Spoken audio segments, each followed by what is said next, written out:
ప్రియమైన దేవుని పిల్లలారా, ప్రభువైన యేసుక్రీస్తు వారి పేరట మీ అందరికీ వందనాలు. ప్రభువు పేరట మీ అందరికీ శుభములు, దీవెనలు కలుగునుగాక. ఈ ఉదయకాలం పరిశుద్ధ గ్రంథం నుండి దేవుని వాక్యాన్ని చదువుకుందాము. యోహాను సువార్త 3వ అధ్యాయం 16వ వచనం చదువుకుందాం.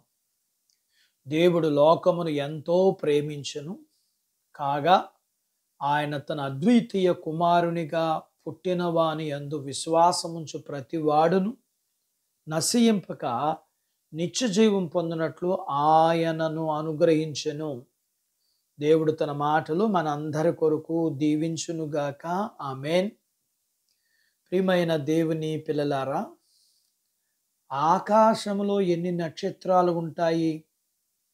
అయితే సముద్రం మీద ప్రయాణం చేసే వారికి ధ్రువ నక్షత్రం ఉపయోగపడినంతగా మరే నక్షత్రం ఉపయోగపడదు. ఈరోజు మనం చదువుకున్న వాక్యం కూడా అలాంటిది. ఎందుకంటే లక్షలాది ఆత్మలను ఈ వాక్యం ప్రభు పాదాల చెంతకు నడిపిస్తుంది.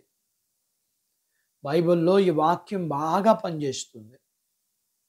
నక్షత్ర రాశులలో స్వాతి నక్షత్ర సమూహం ఎంత గొప్పదో, అదేవిధంగా బైబిల్లో వాగ్దానము చేయబడిన వాటన్నిటిల్లో యోహాను సువార్త 3వ అధ్యాయం 16వ వచనం అంత ప్రాముఖ్యత గాంచింది.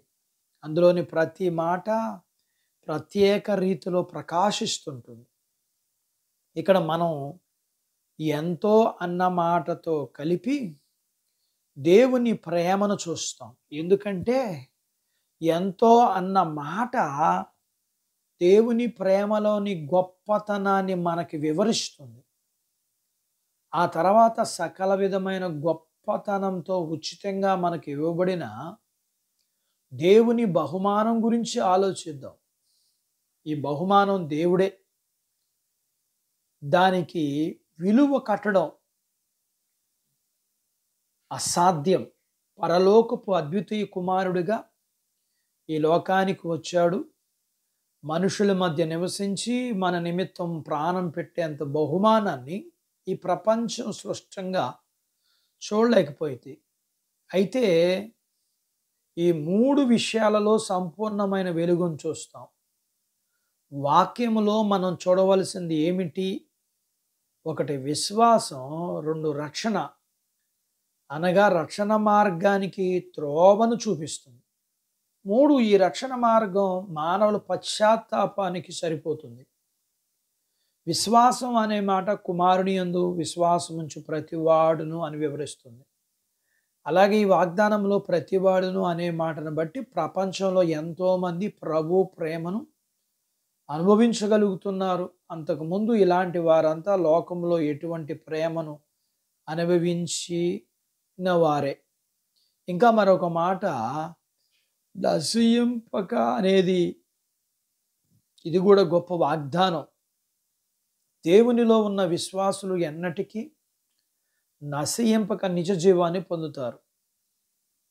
నేను నశించిపోతున్నాను అనే వేదన ఉన్న ప్రతి మనిషికి ఇది మహా సంతోషాన్ని కలిగిస్తుంది. మనం కూడా విశ్వాసం ఉంచుదాం, నిత్యత్వాన్ని పొందుకుందాం. అట్టి బాధ్యత దేవుడు మనకు దయచేయునుగాక. ఆమేన్. దేవుడు తన మాటలు మన కొరకు దీవించునుగాక. ఆమేన్. ప్రార్థించుకుందాం. నాతో పాటు ఏకీభవించండి. మమ్మల్ని మిక్కిలిగా ప్రేమించిన మా ప్రియ పరలోకపు తండ్రి, మీ పరిశుద్ధ నామమును బట్టి మీకు వందనాలు. ఈ ఉదయకాలం మీ పాదాల దగ్గర మీ లేఖనాన్ని మేము నేర్చుకోవడానికి సహాయం చేశారు. మీరు మమ్మల్ని ప్రేమించారు. మా కొరకు మీరు ప్రాణము పెట్టారు, మరణాన్ని జయించారు, తిరిగి లేచారు. మీరు మాకు నిత్యత్వాన్ని ఇచ్చారు. ఈ నిత్యత్వము మీ యందు విశ్వాసం ఉంచడం ద్వారా మేము పొందుకుని మీరిచ్చే పరలోకపు భూ సంబంధమైన దేవునికి పాత్రులగుటకు సహాయం చేయండి. అలాగనే ప్రియమైన దేవా, మీకు వందనాలు చెల్లిస్తూ మీ పిల్లలను కలిగిన అంతటినీ దీవించండి. చిన్న బిడ్డలను, యవనస్తులను, వృద్ధులను, స్త్రీలను, పురుషులను దీవించండి. అలాగే ఆయన మీరు జ్ఞాపకం చేసుకుంటే మేలు కదా. ఆయన చిన్న బిడ్డల యవనస్తులు చదువుల్లోనూ, ఆరోగ్యాల్లోనూ, ఉద్యోగ ప్రయత్నాల్లోనూ, అలాగే ఉద్యోగాలు చేస్తున్న ఉద్యోగాల్లో ప్రమోషన్స్ ఇవ్వండి. ప్రియమైన దేవా మీకు వందనాలు. జ్ఞాపకం చేసుకోనండి. ప్రతివారు చేస్తున్న జీవనాధిపతులు, చేతి పనులు, వ్యాపారాలు, పొలాలు, పశువులను దీవించండి. అలాగే ప్రియమైన దేవా, వివాహాలు కాని వారికి అవ్వటానికి, అయిన వారికి గర్భఫలములు, లేకున్న వారికి గర్భఫలాలు ఇమ్మని, గర్భం కలిగిన వారికి సుఖమైన ప్రసూతి ఇమ్మని, ప్రసూతైన తల్లి పిల్లలకు ఆరోగ్యాలు ఇమ్మని, మీ పిల్లలు అవసరతలు, సమస్యలు, బలహీనతలు, రుణాలు, వీటన్నిటి విషయాల్లో మీ పిల్లలకి మీరు మేలు చేయమని మా ప్రార్థన విన్నందుకు, సహాయం చేస్తున్నందుకు నిండు కృతజ్ఞతాస్తుతులు, వందనాలు చెల్లిస్తూ యేసు ప్రభు వారి పేరట స్తుతించి ప్రార్థించి అడిగినవన్నీ పొందుకొని ఉన్నాము తండ్రి. ఆమెన్. దేవుడు మిమ్మల్ని దీవించును గాక. ఆమెన్.